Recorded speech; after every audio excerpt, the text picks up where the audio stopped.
ነገ ጁምዓ ነው።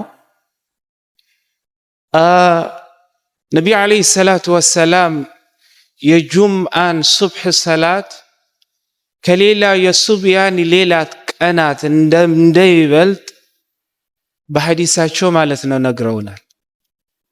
ቢያንስ እኽዋኔ የሌላው ቀን የሱብሕ ሰላት ባይገራልንና ቢከብደን እንኳን የነገው የጁምዓ ሱብሕ ሰላት ሊያመልጠን አይገባም። በጀማዓ ካሁኑ ነይቱ የነየታችሁ እንደሆነ አላህ ስብሓነሁ ወተዓላ የነየታችሁትን ይሰጣችኋል።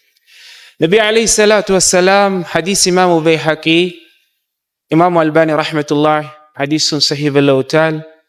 ነቢ ዓለይሂ ሰላቱ ወሰላም ምን አሉ? አፍደሉ ሰለዋት ዐንደላሂ ያኒ ሰላቱል ጁምዓቲ አፍደሉ ሰለዋት ዐንደላህ ሰላቱ ሱብሕ የውመል ጁምዓቲ ፊ ጀማዓቲን። በላጭ የሆነው ማለት በላጭ የሆኑት ሰላቶች አላህ ዘንድ ሰላቱ ሱብሒ ሱብሕ ሰላት ነው አሉ።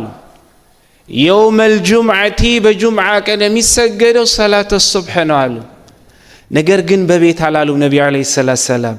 ፊ ጀማዓቲን በጀማዓ የሚሰገደው የሱብሕ ሰላት በላጭ ከሚባሉ ከሌላ ቀናት ማለት ነው የበለጠ ሰላት ነው።